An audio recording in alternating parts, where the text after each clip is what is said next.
Welcome to the Heart Mender, aka Island of Saints. We're gonna get into that here in just a second. Producer roundtable. Nice movie poster in the background there, Adam. Yeah, we got a little, if I can point to it here, right there. Little sneak peek at a concept poster. It's nice. So, I'm just gonna jump right in with the elephant in the room. So, Dan, you fell in love with Island of Saints. Okay. Andy Andrews, you wrote Island of Saints. Now it became the Heart Mender. What are we calling this project? Island We're of going to call it an amazing thing. We all spoke to be determined. Yeah, Island of Heartmender. Now it's to be determined. There you go. Well, we do have other choices because through the years I have had people come up and give me other names. I've had people come up and say, your book, The Heart Monitor, is my favorite that you've ever written. The Heart Monitor. Oh, gosh. Oh, man. That's good. Well, so we're doing this because we want to get Andy Andrews fans need to know about this project. We're turning the Heartmender book, previously Island of Saints book, into, we'll call it a major motion picture at this point. I think we're hiding, I don't know if we're being elusive on what it actually is. It's going to be a big project. What's this story about, Andrew? Do you want to tell us what this project's all about? Well, I mean, probably the coolest thing about this story is I'm a history buff. I think all of us here are history buffs. And what attracted us to this story was there's a piece of history that none of us knew about. And Andy literally dug it out of the sand, which is pretty cool. So basically, this story is set in 1942 during the beginning stages of America's involvement with World War II. And the German U-boat force was active in the Gulf of Mexico.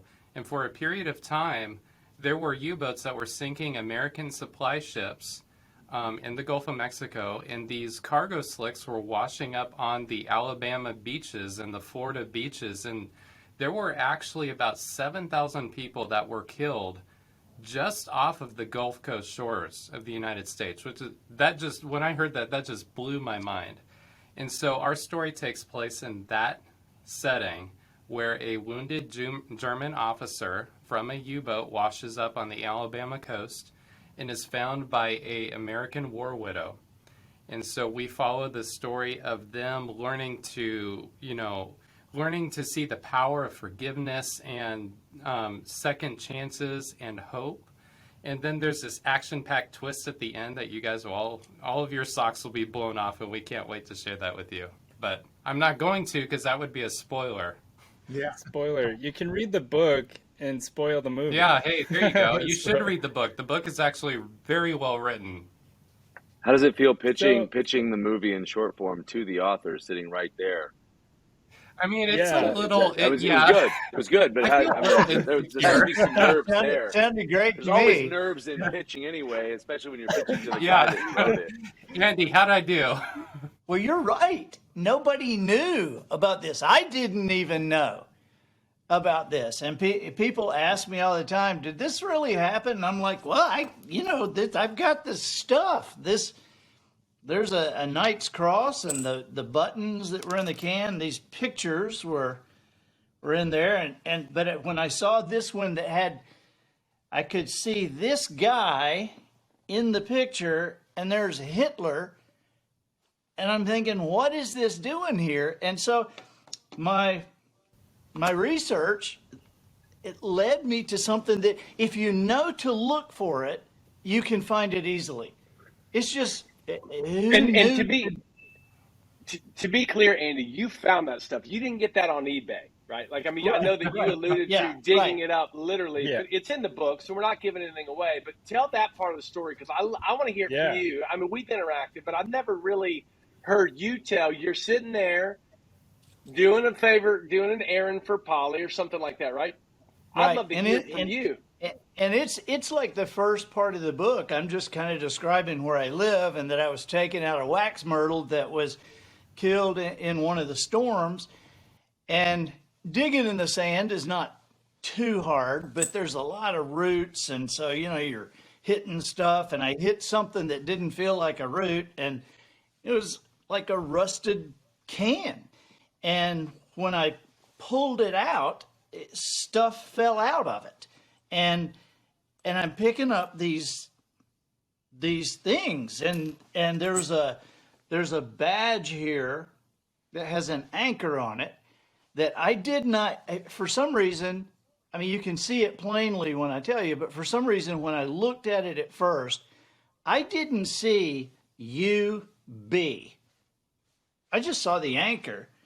And then these pictures, there was another one with a guy and a woman with a baby in a wagon, and a ring that had some kind of writing on it that I didn't know what it was, but I started doing the research, and I, you know, as I said, if I had known to immediately Google Nazi U-boats, Gulf of Mexico, World War II, I could have found it very easily. But who knew to look for that?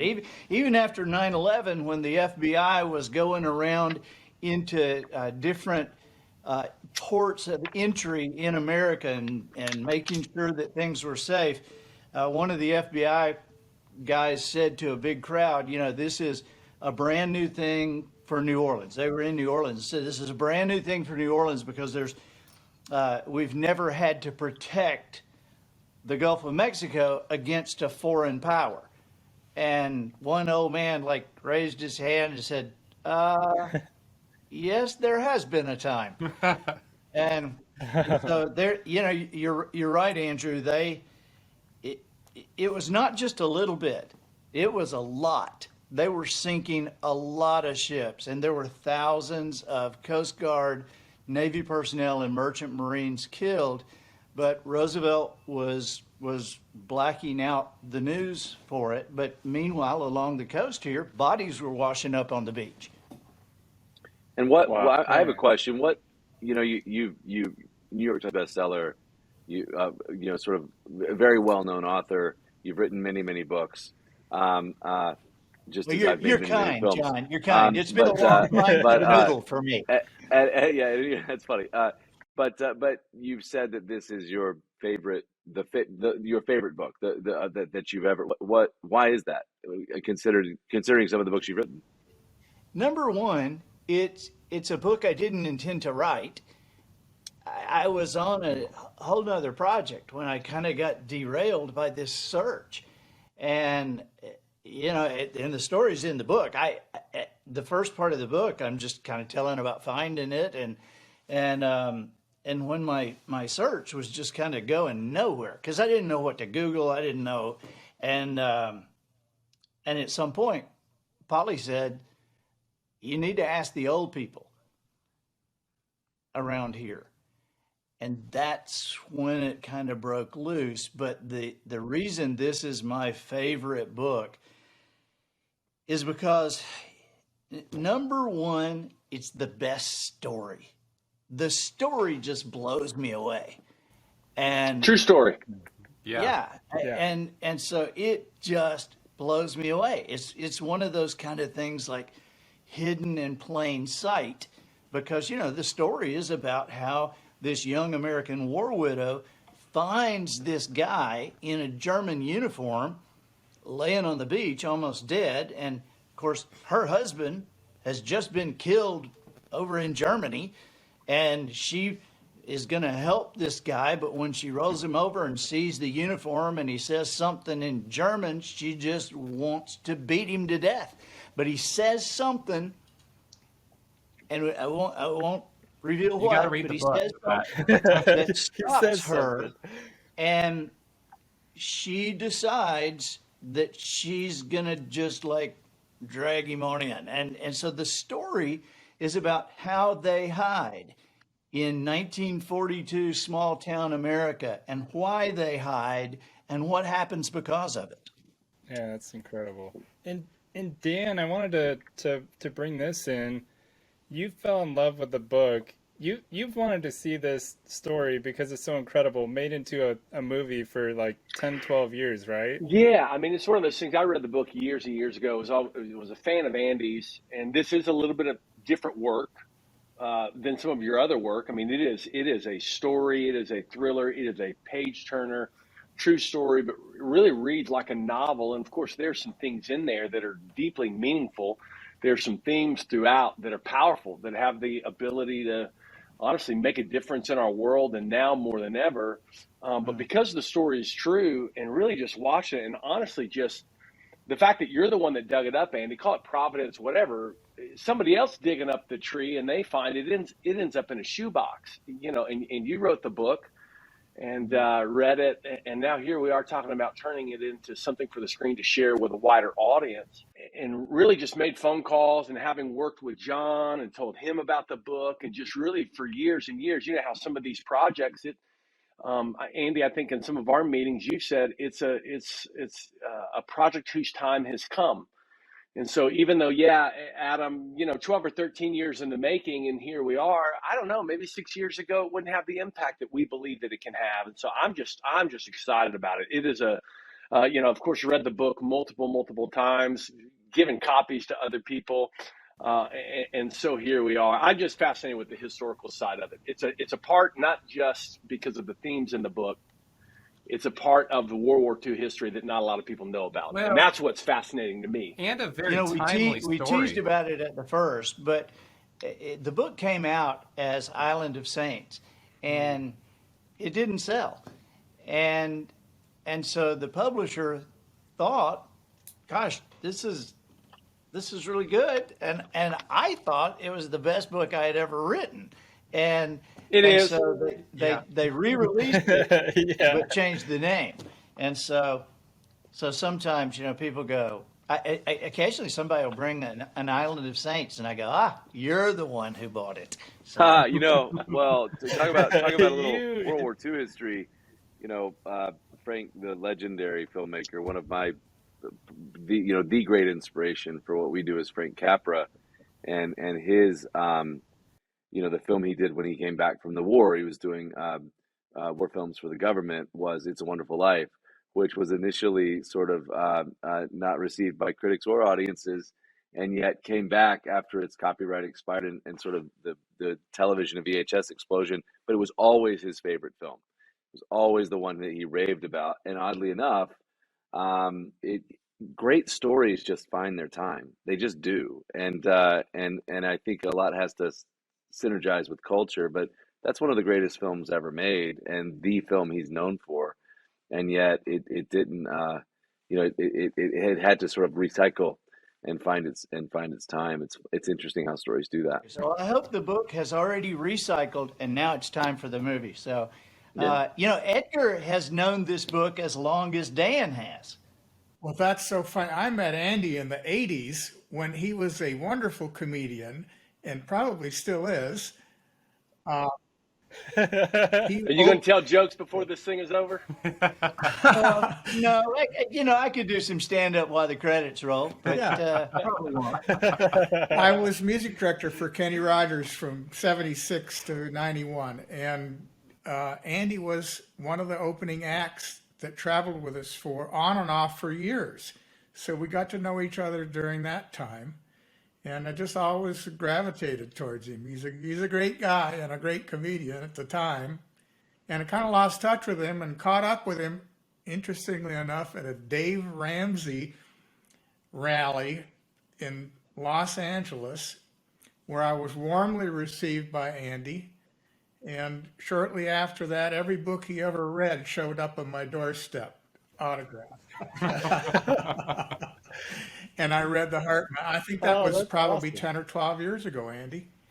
Yeah, probably so. We've sort of, that's cool. I didn't know that you started sending them all your books. We never really lost touch with each other, but we weren't in touch with each other until that time. And as soon as I read that book, I thought, I had just started producing movies, and I thought, oh, this is a movie. And I was right.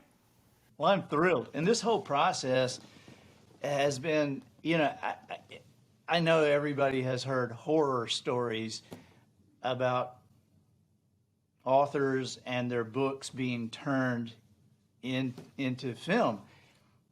And so, I was kind of a little tense first time we met, and I came home and I said, man, that if you can have an 11 out of 10, it was an 11. I love these guys. That's great. I love their vision for it. And I told a friend of mine, I said, when we met that time for that 2-day breakdown of the story to get it into scenes and cliffhangers and all of this, I came home and I told a buddy of mine, I said, I haven't read the book in 8 or 9 years. And these guys have all read it 20 or 30 times in the last 6 or 7 months. And I said, so they would ask me a question and go, is this okay with you? And I'm like, yeah, I don't really remember. Well, the beautiful thing about the story, honestly, is, when we were there in Nashville, it's all in the book. Everybody, yeah. I mean, there's not a whole lot that needs to be done. It's just a story. Just get out of the way, right? John, you were talking about the best stories, right? They kind of find their time. Yeah. This is one of those stories, just honestly and truly, if I can just say it this way, just don't screw it up. Yeah. Like, what I'm saying? Like, the story is there, just tell the story. And Andy, that's kudos to you, but the fact that it's a true story really is another one of the reasons why, Adam, you asked why I love the book so much. That is the reason why.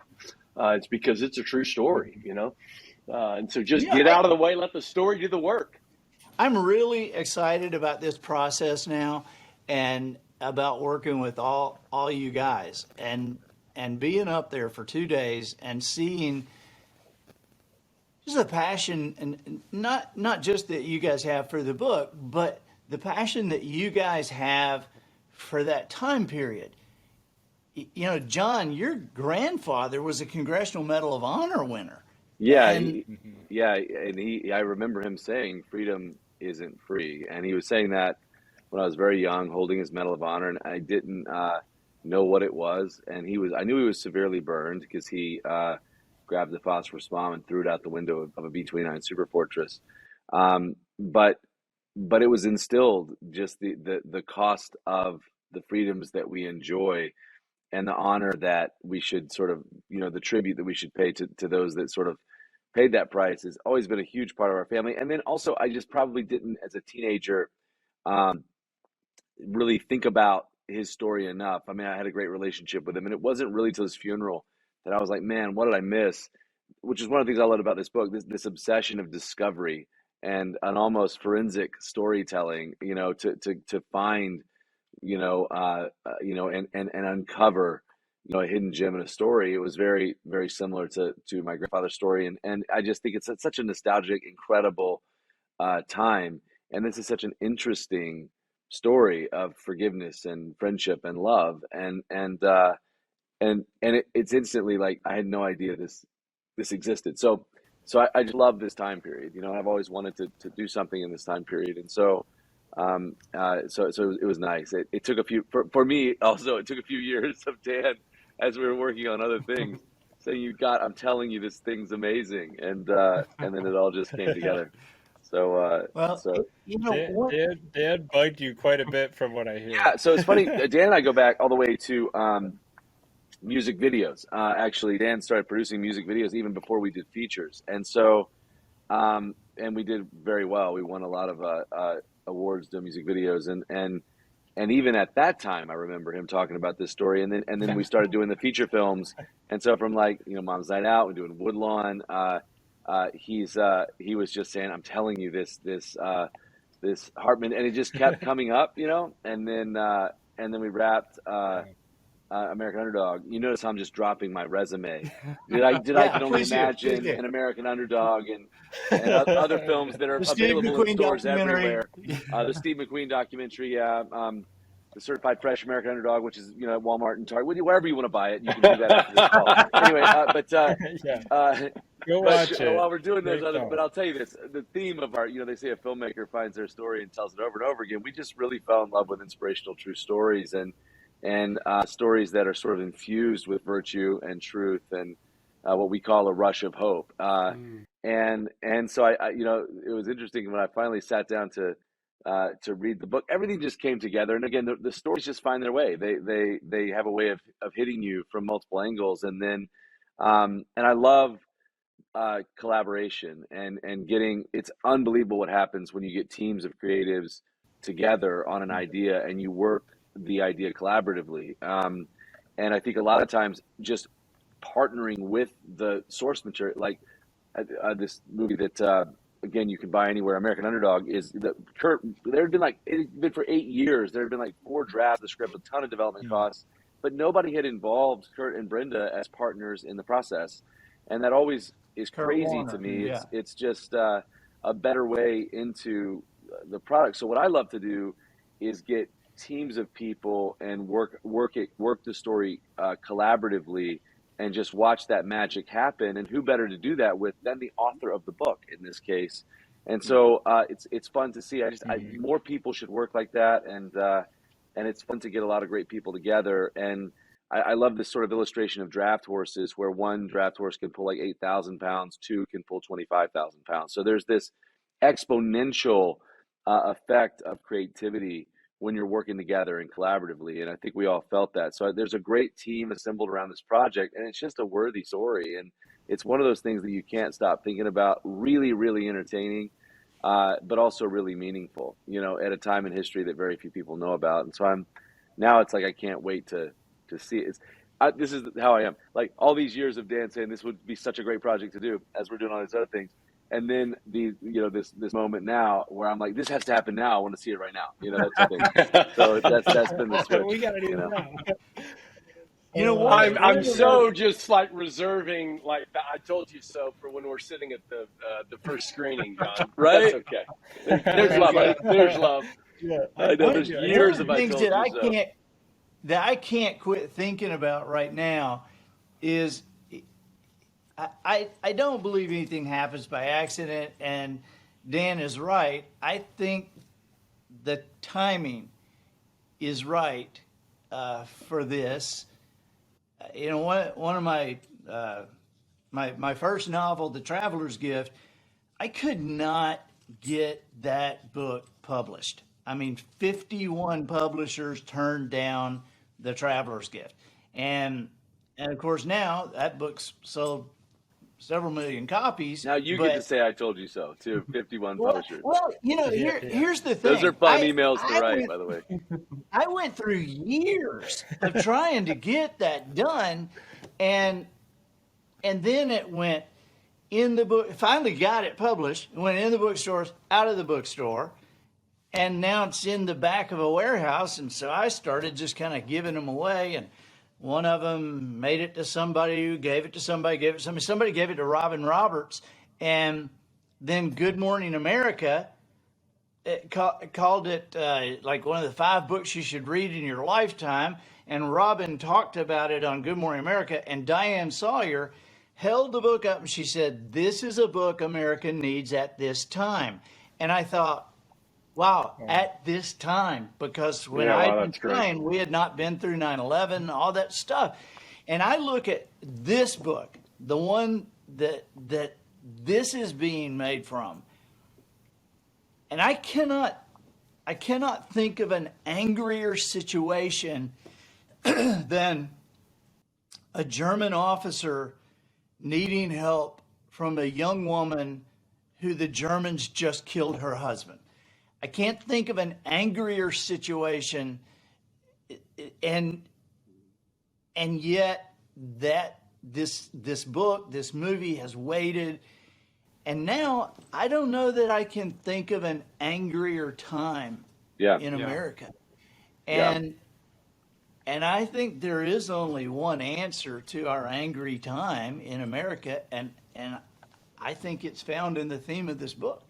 Yeah, I think the idea of the space between us is we're so tribed, and in America and worldwide, and it's never been like this in my lifetime, at least. And that was the theme of 2 people that on set could never have a relationship or hold anything in common finding the relationship that they find over the course of the movie is a very, very powerful theme. And just this idea of how forgiveness can truly heal and restore. I just think, it's I think the time for it is now. And I think a lot of the themes of the story are themes that we're hoping for today or wrestling with, of like, I think that why can't we, interact in a different way? So I do believe that there's, the themes are much more resonant today than they were, even just 5 years ago.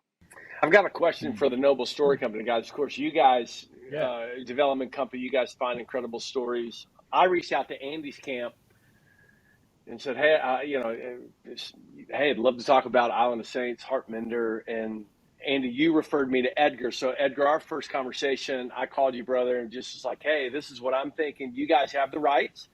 But I want to know what drew you guys to the story. Because I don't think we've talked a lot about production and development and story and reading scripts and all that other stuff, but I don't know that Andrew, I've ever actually heard the genesis of Noble getting a hold of it and what you guys fell in love with. Well, I think the backstory to that is pretty simple. I think we were just kind of chewing the fat with Edgar one day. Said, hey, Edgar, if you were going to make another movie, what would it be? And he was like, I've always wanted to turn the Heartmender into a movie. And I was like, the Heartmender, what is the Heartmender? And he's like, well, back when, and he started talking about Kenny Rogers and how he met Andy. And then he told us the story of the Heartmender. And, I mentioned I'm a history buff. And when I was like, wait, what? There were U-boats in the Gulf of Mexico. I think while we were talking, I went on my phone and bought the book. And Amazon Prime delivered it to my house the next day. I think I finished it that night around 1 a.m. And I called Edgar the next morning and said, Edgar, we need to turn this into a movie. And he said, I know, this is what I've been saying for the last 10 years. And I'm just like, wait, what's going on? What's going on? I gotta catch up. Adam finally read the book 3 weeks later, we said, let's go for it. I don't think it was that long. I'll say this, though, if you want a premium Heartmender experience, because I've given up, except for like the Bible, I've given up reading for being read to. So I have young children, so I've pretty much completely switched over to Audible. I love Audible. And Andy is quite the voice actor. He not only performs the book, but he performs all the parts in the book. I wrote a book. There's a book, Beyond Valor, that I wrote. I'm just dropping all my products in this call just because I want my children to love it. That book is awesome because that book is the story of your grandfather. Mm-hmm. Yeah, but when we came to doing the audiobook, I just did the first and last chapter because I was afraid of, doing all these voices and all these parts. And when you read the accents and the character, I'm like, man, this is like some voice talent as well. So if you want the real premium Andy Andrews Heartmender experience, get the audiobook and you'll get it's great along with the words. I was like, this guy's really good. I should cast him in something, anyway. Hey, side note on that. Side note on that story time with Dan. We're in Nashville and we're cracking the story. Spent 2 days, got whiteboards, right? And all of a sudden, Andy, we're all in the room, right? And all of a sudden, Andy's, brother, I think you were thinking about a certain part of the book and you were trying to find it and you found it. And we were talking about a story beat or a scene or something. And all of a sudden, Andy starts reading to us the part of the book that we were talking about from a script standpoint. And you started doing the voices. And you were reading, you were locked into the book. And it got real quiet in the room, and we all start looking at each other like, we literally are right here while the author of the book is doing the audio book version of it. And it was like, just keep going. Don't stop. Just keep going. Cool. It's like story time with Andy. We all became like 11-year-old kids just leaning and listening to you talk. It's great. John's right. The audio version is amazing. I guarantee you one or two of us, I bet, have probably dropped that into a conversation about, the other day when Andy Andrews was reading his book to me right beside me. I realized how great I am. Anyway, it's great. I finally made it. Yeah, and I think, like, Dan, another point, John, you were mentioning how significant World War II history is to you and your family. I have part of my interest in World War II is for the same reason. My grandfather came to the United States during and as a result of World War II. And in the convoy of ships that were bringing people over from Europe, all but one of the ships were sunk by U-boats, and his was the only one that survived. And so not only is there a, family connection to this, but also to the U-boat component of this. And it's just a fascinating time period. And I really resonate with, Andy, what you were saying about this is a story for now. Now is a time where people need to be talking to other people and hearing opposing viewpoints and finding, common ground and all of these things that shape our human experience. And I feel like people have forgotten how to do that these days. I agree. And it's just going to be fun to watch. I mean, it is, it's so funny because if you try to peg it into a genre, John, you mentioned some themes, right? There's these virtues, there's forgiveness, it's a love story, it's a story of friendship, but it's also a thriller. Like it's a riveting, like white knuckle. Is this really happening? And so it really kind of takes you on a ride as well. So it's kind of hard to pin it into just this is what it is. There's a lot there for a lot of different audiences. There's also this whole theme of discovery. Women are going to love it. Guys are going to love it. Yeah. That's right. It's you kind of go on this. It's a mystery too. It's everything that you love all in one. It has that sort of epic love story, sort of English patient, feel and tone, and yet it's also this situation that is inherently dangerous and sort of has a ticking clock to it, and so there is that sort of thriller part of it, and then there's I love what Ken Burns, the great documentary filmmaker, calls emotional archaeology. There's this idea of someone actually unearthing this story and piecing it together and seeing what the manifestations of that story are in the present day. And it's just a really cool, and it's also, a story is about its characters and about their relationships. The characters are great, the relationships are great.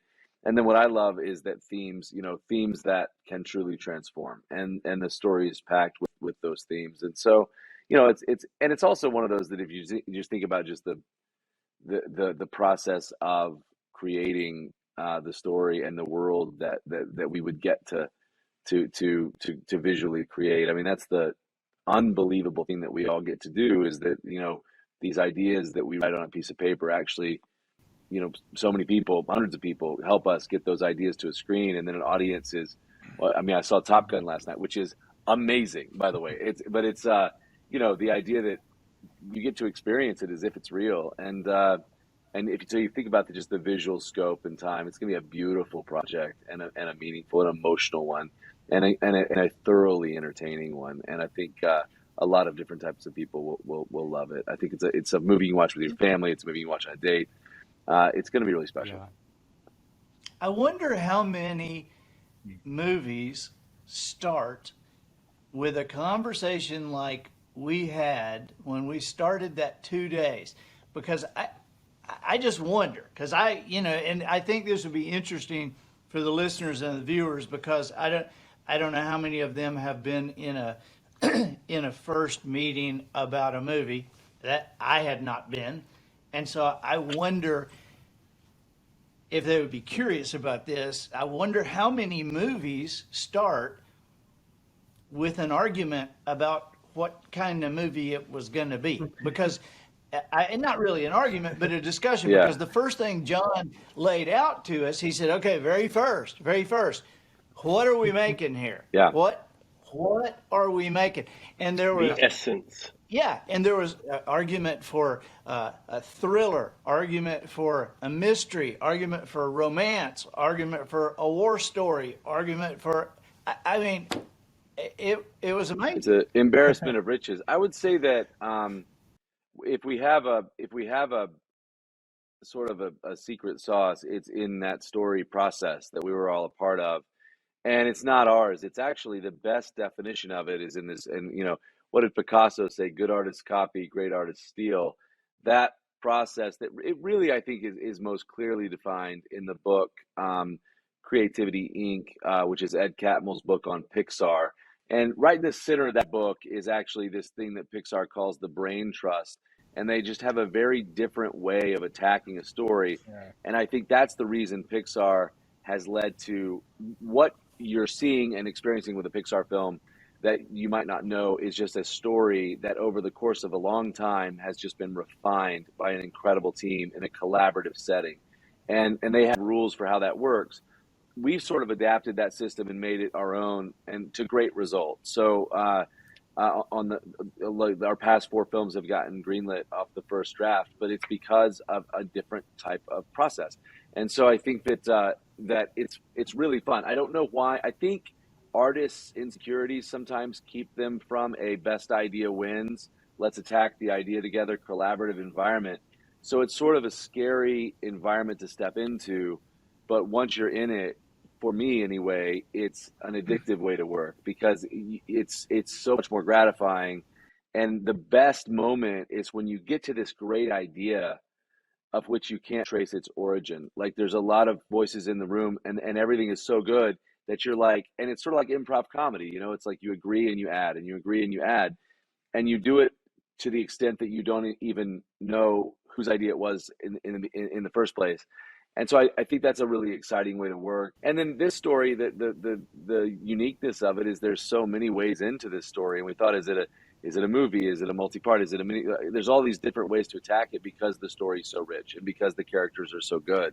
And so the other argument of just what is this and how do we attack it was just by virtue of the richness of the material, you know. Yeah. And so that's what makes our job fun. It's an honor doing this with you guys. I'll tell you that. It's going to be fun to see it come to the screen. Oh, that's great. And I'll throw this out there, and it's going to be vague. People have been asking, where are we going to see this? When are we going to see it? And I'm telling you, it's coming, and it's going to be where we that's can't right. tell you. Yeah, that's right.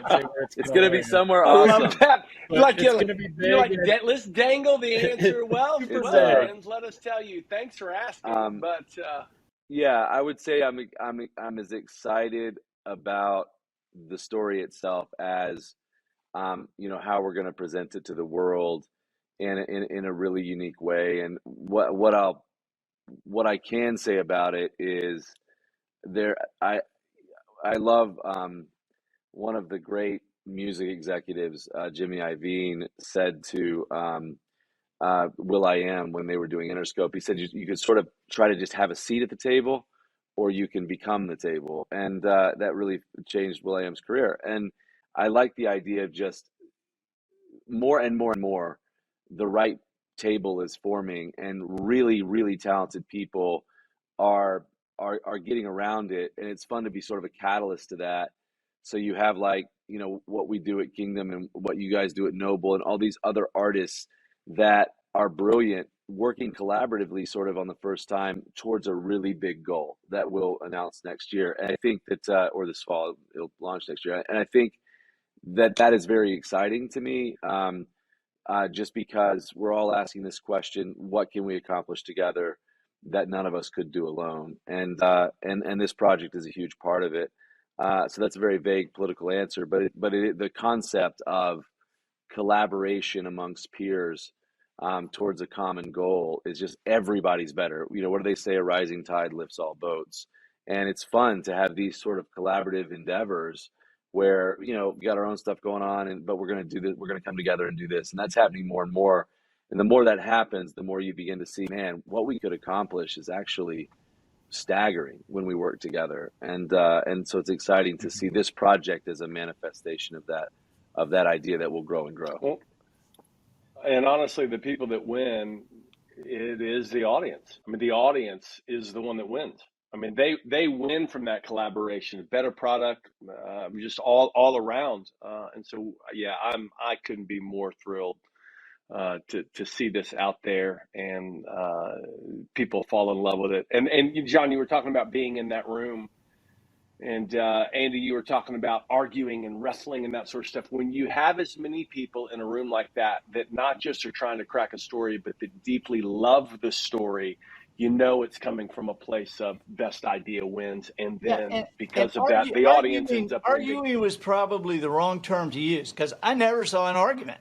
I mean, in 2 days, there was not an argument. No, that was an amazing meeting. There was probably a dozen people in that room, and everyone had a voice. I mean, even Alex, who's taking notes, had something to say. I mean, everybody had something to say to their credit, but no one was shut out of the conversation. And I've never been in a development meeting like that. Usually it's the director insisting on his way or the highway. Yeah. Well, I think what I learned I did this, a movie, I keep dropping products, I'm sorry, a movie, Woodlawn, and then led to a movie called I Can Only Imagine. And in between those two, which was also something that nobody would say yes to. Every studio said no to it. It was same as your book, Andy.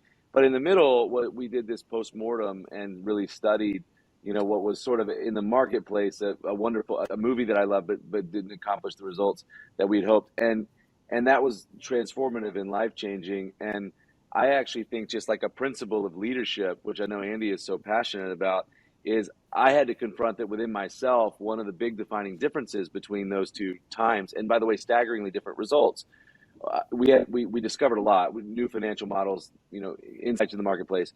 But one of the top 5 maybe things that I discovered that I needed to change about myself, and I would say that by and large, if something's wrong with your company or your organization, something's wrong with you. That's very similar, and sort of working down into the corporation. But I realized that I was at the time wanting to be the smartest person in the room, and just talked all the time. And it was just about my opinion being heard.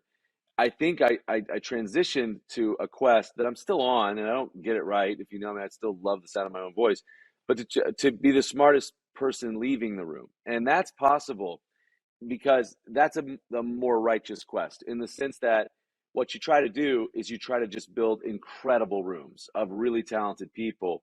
And then you actually lead with questions, and you listen, and you learn to symphonize ideas. And I think when you, and synergize ideas. And I think when you learn that discipline, you learn that, man, not much is impossible in life or in business, because you're listening to great people, and you're getting great people, and you're getting their energy focused around a common goal. So what I loved about that room and that process for us, and it just keeps working, is we're not fighting to be right. We're not fighting from a place of ego or for, to win. We're actually just fighting for the best idea from different perspectives. And that's the conflict you want, that we're just trying to find the best idea and do it together.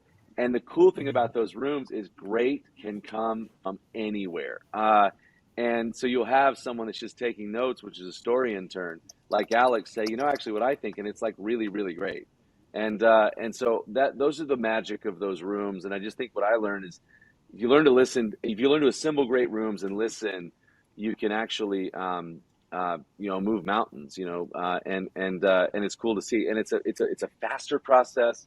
It's a more fun process. I really don't know. I just think people's insecurities sometimes keep them from it, but I think it absolutely just works. If it works for Pixar, it can work for us.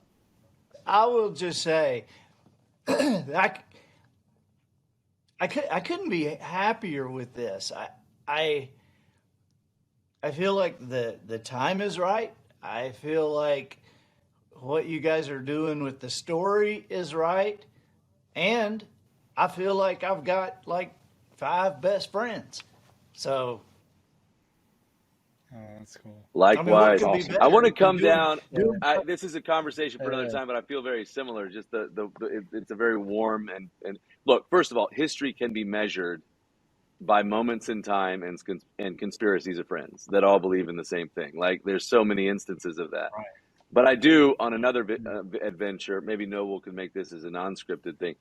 I would love in our next conversation, your sort of interest in objects and in memorabilia and in the stories of things is so cool. In fact, after we were together for those 2 days, and I just caught your obsession with the story of things that you can hold and feel and touch. I was with my kids, and we had this massive jar of change that my son has been collecting. He's 8. He doesn't quite know. He's like, I think this will buy a big car. I'm like, nah, that's not little car. But anyway, we dumped it out and we just started looking for the oldest ones and we started stacking them. And we found like a nickel from 1959 and started talking about like who was president and all this stuff. And so, but it was after that, it was an appreciation for artifacts and objects and stuff like that. And I know that's one of the great obsessions in your life. And I found that truly interesting. You got to swing by Andy's office. His studio, you could get lost there for. It belongs in a museum. Are you just always on the lookout, or is there an object right now you're seeking out and trying to find, like Indiana Jones? He just digs up wax myrtle trees. He's just digging up sand left and right. Yeah, long before that, I get really interested in the stories that I'm researching. In a book I wrote called The Lost Choice, there's a scene in there from the Lusitania. And so I got really interested in the research I was doing for the Lusitania. And so right over here, I found out that Robert Ballard, the guy who found the Titanic, had explored the Lusitania. The Lusitania is only in 600 feet of water, and they've known where it was for years off the coast of Ireland. And he explored it with the robotics and retrieved some china from the first class dining room and took pictures. And so I've got a book that's opened up that shows the first class dining room in the Lusitania. I've got a picture of what that china looked like underwater after all these years. And then I've got a bowl and several plates and a cup from the first class dining room in the Lusitania. And then I've got a steward's badge from the Lusitania and a postcard. When that ship sank, the mailbags floated, and I guess this was a back then kind of thing, but they actually posted all that mail. And so I've got a postcard that says, wow, we're landing in 2 days, and I've got a cold, and Granddaddy will call you when we. And then I've got a poster that the government used that to really raise money for World War I, and there's an enlistment poster that when I saw it, I thought, I don't know if I want to look at that every day because it is so intense. But I've got it in a cabinet so people can see it. So but cool. it's a woman holding a baby sinking through the water. It's a drawing. Wow. Oh, wow. And all it says is enlist. And so, but I get focused on those kind of things. When I did How Do You Kill 11 Million People, which is about the Holocaust, I really started verifying the things like, we've all heard of the yellow stars that the Jews wore, and 11 million people is the number of people that were killed by Nazi Germany. But most people don't even realize that only 6 million of them were Jews.